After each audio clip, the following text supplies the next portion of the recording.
how to write, talk for him or write for him, because I'm of course put in the thing, but the first draft, it's made my life easier because the time, it's really reduced. So I think that is something, that's so different. But one thing I would like to talk about is an app. So there is one segment where they cannot read. Yeah. And banking is extremely difficult for them. Yeah. So we launched this app called Hello Jeevan. So it's in 11 languages. And what happens there is when they do the loan repayment, they can open a saving account. So those are the things that we are doing. And I'm really glad that we did this because, for that level of audience is very difficult. And they across all of us is very high now, right? And also sounds like the majority of the population is already starting to use it. So to kind of kickstart the first conversation, right, I want to talk about customer journey. So maybe, Diageo, this would be a relevant topic for you, I think. Like when it comes to how has AI, does the fact that people are using these AI tools for recommendations, how does, for a brand like Diageo, when it comes to the discovery part, is that driven by that, and all of us are slaves to the Metas and the Googles of the world, and dependent on them for our consumers to discover our brands. And that's etc. So that's enough and more. So it applies to our brands as well. But what I'm also increasingly seeing, at least with the younger consumers, is almost like a counter trend. Let's call it, they want to hack the algorithm. Okay. And therefore it's almost like a discovery by hacking the algorithm. So I don't want to be a slave of the algorithm. So what's outside the algorithm? So I think there's equally that happening as well. So I think there is algorithms generate whatever, but there's a lot of outside of algorithm. So for example, events and music concerts are back in maybe a more human discovery and that's from the younger audience. From the younger audience, And what about the, I think you mentioned earlier, the GEO, AEO type of piece, right?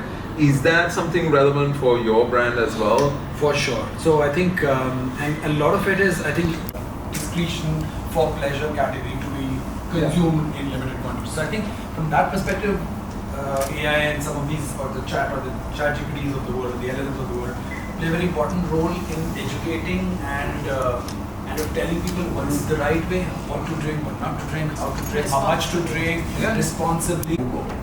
And Google owns YouTube. Google is never going to give YouTube data to ChatGPT. Yeah. Right? So whatever question you ask in ChatGPT, you should be mindful that whatever data that's available on YouTube, which is one of the largest repositories of... So sometimes I think for organizations, it is interesting to kind of be aware, right, based on the use case. Like you mentioned trending, right? I would say like, you need to kind of almost think about, okay, hold on, where does this content exist?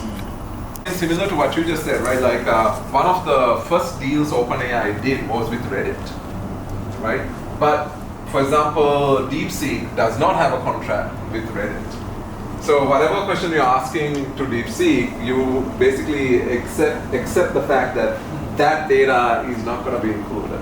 So one of the things that at Meltwater we are trying to advise brands, products and so forth, like at the end of the day, you need to kind of think about, especially for financial products, there is now finfluencers, right? And a lot of the finfluencers discuss a lot of these conversations because they are the people who translate these complex products to the everyday person.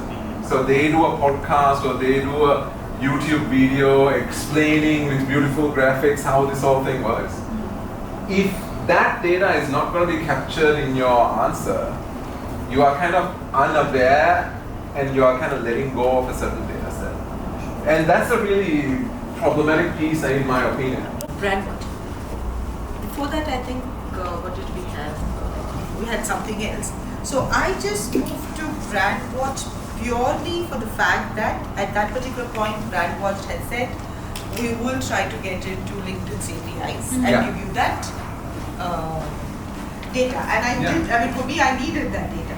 And then afterwards, after possibly 6 months with them, LinkedIn pulled the plug and all those APIs were completely Yeah. gone. And yeah, so that problem still remains. Yeah, it's a really right? challenging. Because LinkedIn now doesn't using a lot more of predictive analysis. You're using a lot more of data in real time. See, earlier how was the workflow or whatever? You went out, you did the research.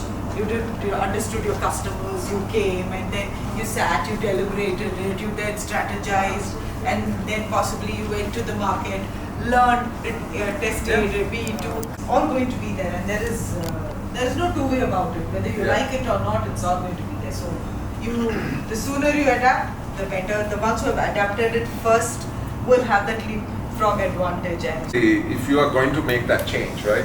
Is that you are starting to add additional questions in your interviews? Is that the plan? yes, we are adding additional. I'm restructuring my team, and of my goals to the whole piece, and everybody to be upskilled, prepared, and learn. Okay. So it sounds like in the interview process, the way you are kind of filtering out is a candidate who is more comfortable in AI adoption has a higher chance. Looking at art director. So there is this guy who's got dropped off a job just because he was used as, the organization was using these designers, studying them to build the AI tools. So I would prefer him because he's already worked with AI and think it's not about familiarity. It's not about how great you are as an art director anymore. It is about how much you can use these tools and come out with things faster. So that's what I would look at. Yeah. Right. What about yourself? One thing, if you ask me, I would leave not change.